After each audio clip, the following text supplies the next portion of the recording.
afternoon, and welcome to this edition of Border Report Live. My name is Rudy Midelis, and I'm your host here in Harlingen, Texas, in the Rio Grande Valley of deep South Texas. Got a great program lined up for you today. Our San Diego correspondent, Salvador Rivera, is going to be joining us in just a few moments to speak with Migrant Insider's Pablo Manriquez. You may remember him from a couple weeks ago. We had him on. He's here to once again fill us in on what's happening in the halls of Capitol Hill, and we're going to get to him in just a moment. But as always, let's go ahead and start by taking a look at what's trending across the entire border, starting with Customs and Border Protection officials saying that Latin King street gang leaders have allegedly issued a shoot-on-sight order targeting agents involved in immigration operations in Chicago. That's according to our partners at News Nation. Now, an internal warning from CBP said officers and agents are reminded to maintain heightened situational awareness and exercise extreme caution when conducting enforcement activities. News of the alert comes after shots were reportedly fired at federal agents during an immigration enforcement operation in Chicago on Saturday. Homeland Security says a group of people also threw a paint can and bricks at a Border Patrol vehicle. Tensions remain high 2 months into Operation Midway Blitz. Residents who oppose the Trump administration's immigration crackdown have protested and even followed and confronted heavily armed agents. Bringing it back over here to the state of Texas, Texas Attorney General Ken Paxton is now suing Harris County, that's for Texas, for allocating county funds to programs that help undocumented people get access to legal support. The county, which is home to the city of Houston, created the Immigrant Legal Services Fund program back in 2020, and last month set aside more than $1 million to keep that program funded. The program sends funds to 5 organizations that help people facing deportation get lawyers. Now, Paxton called the program, quote, evil and wicked, end quote, as well as unconstitutional. The Harris County attorney said the program was perfectly legal and his office would defend it in court. He said Paxton's lawsuit is a cheap political stunt. Also happening, a Catholic bishop from down here on the border and a very strong advocate for migrants was elected today as vice president of the United States Conference of Catholic Bishops. Right on your screen there, that is Bishop Daniel E. Flores of the Diocese of Brownsville, Texas, which encompasses Brownsville here in Harlingen, Texas, and all the way out to Rio Grande City. He was a strong contender for the top post, but ultimately was elected to the vice presidency for the U.S. Conference of Catholic Bishops. Instead, U.S. Catholic bishops elected Oklahoma City Archbishop Paul Coakley as their new president. Now, today's vote kind of serves as a barometer for the bishop's priorities. In 3 rounds of voting, he edged out centrist candidate Bishop Flores. He has served the South Texas Diocese since 2010. Now, Flores has been the U.S. bishop's leader in the Vatican's synod process to modernize the church. As a Latino, he also represents a growing segment of the U.S. Catholic Church. From his diocese along the U.S.-Mexico border, he is traditional on sexual ethics and outspoken in defending migrants. Time now to bring in our San Diego correspondent, Salvador Rivera, and our guest for today's program from Migrant Insider, Mr. Pablo Manriquez. Thank you, Rudy. Pablo, Hey, Rudy. great to see you again. And it's been only a couple of weeks, but we missed you so far. It's an honor to be back, Salvador. I know you are the publisher, MigrantInsider.com. Always a lot of great information, stories that you break. Stories like what we are seeing now. Apparently, this government shutdown is coming to an end. Fill us in on what happened in Washington and what has led to the point we're at now. So basically what happened is that Democrats held the line and prevented the government bill to fund the government from moving forward on the argument that the healthcare subsidies that are going to expire need to be included in the bill. So everything that you're hearing about people's healthcare, health insurance policies doubling in their rates, this is what Democrats were trying to prevent from doubling. Then eight Democrats over the weekend in the Senate decided to cave, and that has created a firestorm of really, really anger, resentment, all these things about the party not having leadership, being sort of like a rudderless boat. That has come back in the last 24 hours since it was clear that, this was moving forward. So basically, long story short, the Senate last night, they made the agreement over the weekend, and then on Sunday they passed a motion to proceed, what's called the cloture vote, so that it made it sort of inevitable that the vote was going to move forward. Now, any Democrat could have jumped off that ship. Any of those 8 Democrats that had broken ranks could have jumped off ship. So what the Senate did yesterday was that they fast-tracked the bill to avoid having a situation where the public would pressure these 8 Democrats from jumping ship from the resolution. So yeah, that's what happened. It basically, the Democrats caved. The Republicans got everything they wanted and more in this continuing resolution, which now goes to the House. We expect the House, I imagine, to be back tomorrow. I think that there's like a 30-hour work period or something like that before they pass it. But yeah, Democrats caved. Republicans got everything that they wanted, and that's that. People are really upset. And health insurance is going to skyrocket. The cost of health insurance through Obamacare is going to skyrocket. Tell us how Senator Fetterman from Pennsylvania and the others justify breaking ranks with the other Democrats. So Senator Fetterman was actually very clear, and to his credit, he's actually been a lot more clear in his policy positions lately. He obviously had a stroke during the campaign where he was elected senator, and he's had a lot of issues communicating, but he communicated this much very clearly. To him, it was about the food stamps, the SNAP benefits. They were like, look, you need to have people need to have food. That was Senator Fetterman's position, and it was a very clear, concise, and to some honorable position for a lot of people who don't like Fetterman. He's one of the senators that's polling the worst in his state of any senator. People feel really betrayed by a lot of the positions he's taken on Israel and immigration lately. But on this, he was crystal clear. He said that he was hearing from constituents that they were concerned that they weren't going to be able to get food through their SNAP benefits, and he said that having food, especially in the the Thanksgiving time, is going to be more important than having a political fight. So Fetterman was the first Senate Democrat to cave, and he stuck to his guns. So the other senators, they all had sort of different positions that they like to take. My opinion after seeing them yesterday was that Tim Kaine from Virginia has a ton of federal workers in his district because it's in Virginia. So there's probably a lot of pressure on him to get them back to work. And the other senators like Angus King from Maine, Janine Shaheen from New Hampshire, I think that they just didn't want their Thanksgiving schedule to be interrupted by this shutdown fight. So yeah, Fetterman and Kaine both had good articulate reasons for jumping ship, for caving to Republican pressure. The other 6 didn't. And I think that the least impressive of them all was Catherine Cortez Masto. Catherine Cortez Masto is the first Latina senator to ever serve in the United States Senate. And since coming to the Senate, she's accomplished virtually nothing. So this was another instance where she has done nothing for her constituents and continues to do nothing for her constituents. And she didn't even give a good speech about why she was caving. So I don't know what exactly she does, but it seems right now that the first Latina senator is an empty suit. You think this will draw? Obviously, Congress has to vote on it. Do you think they'll finally get back to work and actually get paid or earn the money that they're getting paid for?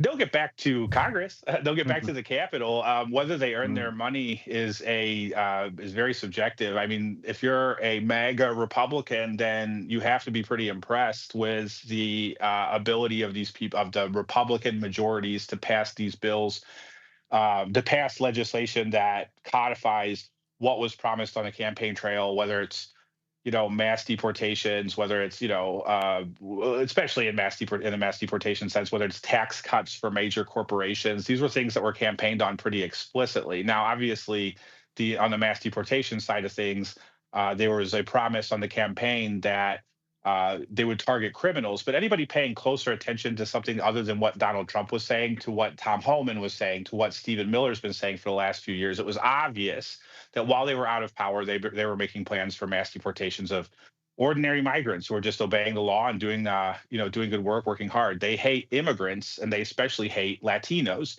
So if you're a MAGA Republican who hates immigrants and hates Latinos, then you're definitely happy with the work that they're doing, and you probably feel that these lawmakers are getting their earning their pay. Now, if you're a good American with a good heart who doesn't hate immigrants and doesn't hate Latinos, then obviously these people are committing an atrocity in our country and becoming a global embarrassment. Mhm. Speaking of hate, a lot of it has been directed towards the same-sex marriage debate. Were you pleasantly surprised, or maybe taken aback that the Supreme Court decided not to consider taking away same-sex marriage in the United States? I wasn't following it as closely as I should have been. I was surprised that they didn't take it up because, at least in my limited worldview of Congress and the White House, there is a lot of homophobia. But at the same time, the Supreme Court does kind of function as a barometer for what the status quo is. And most Republicans at this point favor same-sex marriage, and this is a Republican controlled Supreme Court. So by taking it up, they risked, if they had taken it up, they risked upsetting ordinary Republicans who at this point have come to Jesus and discovered that the Bible doesn't care if you are married to a man or a woman, or if you had a same-sex marriage, or in a man and woman marriage. So I think that, like, it's not as surprising in retrospect. But if you would have asked me last week, I'd said, yeah, they're going to take it up, and they're probably going to try and upset people with this, with this same-sex marriage, with another same-sex marriage decision. I will say this though: Washington D.C. is run by the gays. Like, they are amazing. They do great work. They've been increasing their power since the '90s, and a lot of our neighbors here where I live were very much. There's a lot of anxiety in the community about whether or not they were going to dissolve marriages or make it so that in the future people couldn't get married. So I think that they really breathed a sigh of relief. They were very much they expected the Supreme Court to interfere with their personal lives, and apparently they're not going to. So that, to me, is a good thing. We're speaking with Pablo Manriquez of MigrantInsider.com, and we're going to continue the conversation after a very quick break. Border Report Live is back in 1 minute.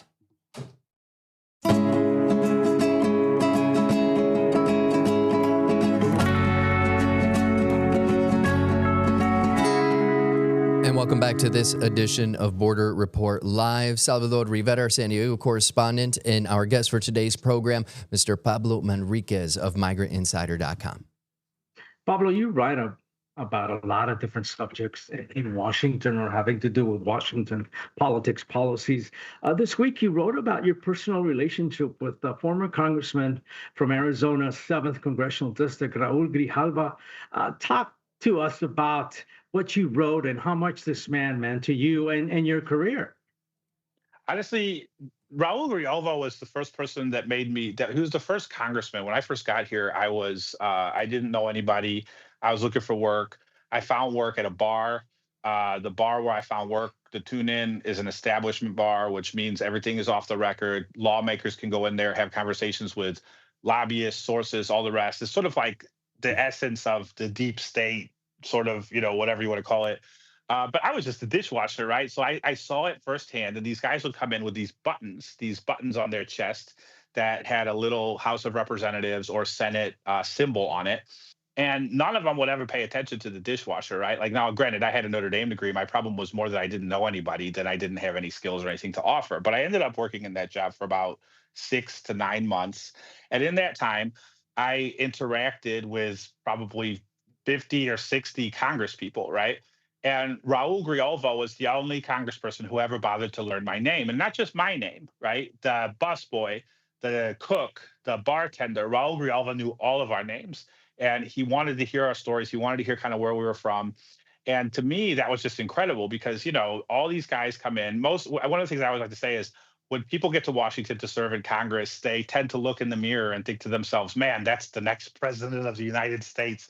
And it's always refreshing to find somebody who's humble enough to take the job that they have seriously instead of constantly scrambling to try and advance to a cabinet secretariat or whatever.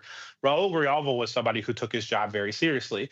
He, at the Tune In where I worked, we would ask him about the latest developments on the immigration debate. This was around 2010, so there was obviously a lot of movement at the time. At the beginning of Obama's presidency, there was this notion that maybe something could happen. Then, in fact, there was a notion that something was going to happen. And Raul Grijalva was somebody who could fill us in and actually tell us, like, what specifically was going on, and more importantly, to my future reporting career, who were the impediments to progress. Right? He was never somebody who shied away from throwing an elbow, especially off the record, and pointing us in the right direction. So fast forward, over the years, I got a job in politics. I got a job doing everything from like, publicist to TV booker to like, social media guy or whatever. So over the decade, I would see Raul from time to time, either at the Tune In or some Hispanic caucus event or something like that he would occasionally attend. And during that time, I always saw him and he always remembered me as the guy who he met. I was a dishwasher. And so in 2021, I got my first press pass to cover the Congress. And at my first House vote, I walked into what's called the Speaker's Lobby, which is sort of an inner corridor beside the House chamber. It was where they killed Ashley Babbitt when she tried to storm the House chamber. And I'm standing there, and who walks in but Raul Grijalva? And Raul, he looks at me, he's like, Pedro? And I'm like, no, no, no, it's Pablo. He's like, oh, yeah. We kind of laughed about it, and we kind of proceeded forth. And at the time, I was writing for a news site called LatinoRebels.com, and our big part of our beat was Puerto Rico. My boss was Puerto Rican. He really cared about what Puerto Rican policies were going through Congress. And Raul Grijalva was the chairman of the Natural Resources Subcommittee, which has jurisdiction over Puerto Rico. So there's nothing about Puerto Rico that was going through Congress that Raul Grijalva didn't have a hand in, that he didn't have like specific information about like what was what, right? So for the next year or so, during I guess it was the 116th Congress, Raul Grijalva became my source. He was the person who was giving me documents. He was telling me what the behind the scenes deals were on what was called the Puerto Rico Status Act at the time, which was a bill to give Puerto Ricans the opportunity to decide what their status was going to be, whether it's a nation, whether it's a state, or whether they're going to continue being a colony of the United States. So that negotiation was a very tense negotiation with Puerto Rican congresswomen like Nydia Velázquez and Alexandria Ocasio-Cortez and a few others kind of arguing it out. And Raul Grijalva was this like sort of weathered Mexican Arizonan who had to be the arbiter to make this deal come together. And he did make the deal come together. And the Puerto Rican Status Act was introduced and it passed the House. The Senate declined to take it up, but it did pass the House. But throughout that process, that was really the first bill that I followed start to finish. And without Raul Grijalva, I wouldn't have understood the inner dynamics. And I wouldn't have known how to cover future bills, especially in these niches where I've found myself covering over the years without him and his patient, generous guidance as a source. So we miss him dearly. And we're really excited to have his daughter join us when she gets sworn in, ideally tomorrow. Okay. So you really foresee that happening as early as tomorrow, the swearing ceremony for Adelita Grijalva? I do. The Johnson has said over and over again, House Speaker Mike Johnson has said over and over again that he wouldn't swear her in until the government was reopened. And that was just sort of like an additional leverage point in this broader discussion about, reopening the government and Obamacare subsidies and all the rest. But there's an additional political component to this in that there are currently 217 signatures on what's called a discharge petition. And a discharge petition is one of the most interesting tools that people have in Congress, that the House has in Congress, right? If the House Speaker declines to take up legislation that is popular in the Congress, then half plus one of the Congress can sign a document that says, we're going to overrule the House Speaker. That's what this discharge petition is. And the discharge petition is focusing on the release of the Epstein files. So Adelita Grijalva is going to be the plus one vote. She's going to be the 218th signature on this discharge petition that forces a vote that overrules Mike Johnson and that could result in the release of the, lightly redacted Epstein files that people are wanting to see to find out who the pedophiles were in Jeffrey Epstein's notebooks, and to find out just more about who Jeffrey Epstein was. He's such a huge figure now in his death. And, there are big questions that remain, not just sort of like who were the people who were committing these horrible acts against young women, but also where did this guy get his money from? Right? Mm-hmm. Was he a professional blackmailer? Was he who was Jeffrey Epstein? And hopefully the Epstein files will be able to shed some light on that. But Adelita Grijalva is literally, she's figuratively the straw that is breaking the camel's back and forcing this resolution to move forward. So her swearing in, her first act as a congresswoman is going to be probably to vote no on the continuing resolution to fund the government and to sign the discharge petition to vote on releasing the Epstein files. So it's kind of interesting. One of the things that I've been saying all along is that by opposing or by delaying Adelita Grijalva, Raul's daughter's swearing in, Mike Johnson was making her a star. And sure enough, she's been on like every show. She's given hundreds of interviews at this point over the last, what has been 30, 40 days since the special election when she was duly elected by the Arizonans that elected her. And, I told her when I talked to her, I was like, your father wouldn't be surprised by any of this. She would not be surprised by any of this. What's happening to you would not surprise him at all. But what would hurt him, what did sting, and it stung me too, was that they made her wear a guest pass. They made her wear a guest pass. They wouldn't give her full access to the Capitol. She had to, be chaperoned by a staffer or whatever, and the Capitol Police had to stop and say, "Who are you? You're allowed to be here. You're not allowed to be there." And that, to me, was completely inappropriate. Mike Johnson, the least he could have done, given that the government was shut down, was give her a hard pass to walk around Congress as a duly elected member instead of making her, walk around like a tourist. That, I don't think Raul would have been able to. I think Raul would have been pissed about that. I was really upset about that. I think that, and it'll be good to see her finally have that golden button that Raul used to wear, that says House of Representatives on it, and that it gives her full access to the facilities. It gives her the voting power of her district.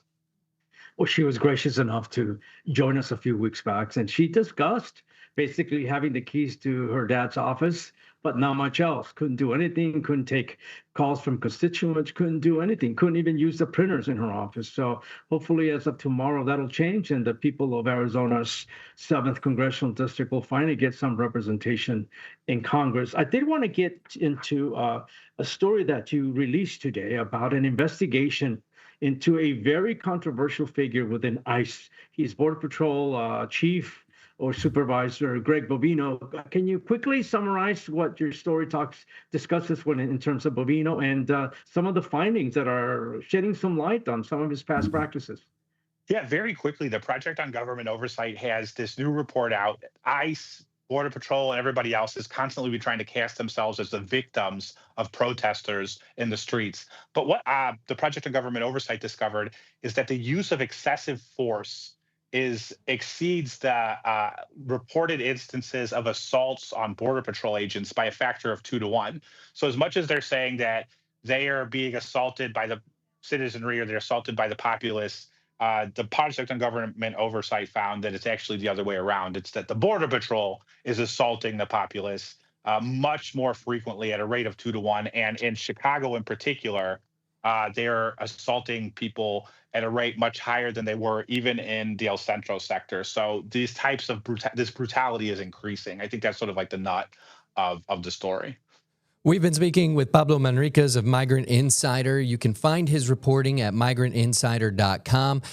Thank you once again for joining us, Pablo. We appreciate you being here today. Thank you, Rudy. Appreciate you. And thank you, Salvador, as always. But stay with us because we got a couple minutes left when we return. So Border Report Live will be back in 1 minute.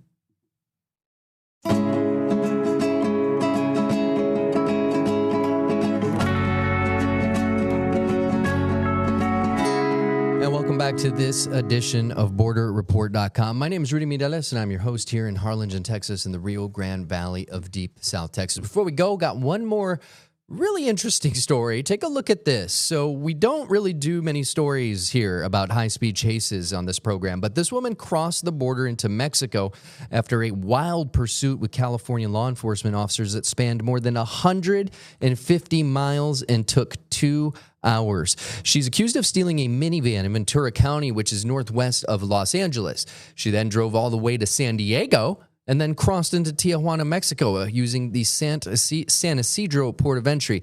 Just for a little context, and you've heard Salvador, our San Diego correspondent, talk about San Ysidro's port of entry. That is the 4th busiest land border crossing, not in the United States, but in the entire world. Now, patrols are positioned on both sides of the border to intercept her entry, but it's not clear yet if they were successful because, as you can see from this video, the police helicopter, from the police helicopter that was chasing her, there's no real way to figure out which is that suspect's vehicle with that many cars at the port of entry. And Again, if you'd like to see some of the reporting that Salvador Rivera, our San Diego correspondent, has done on the changes, that improvements and upgrades they're trying to bring to the San Ysidro port of entry because it is so packed, you can find that reporting on borderreport.com. You know what else you can find on borderreport.com?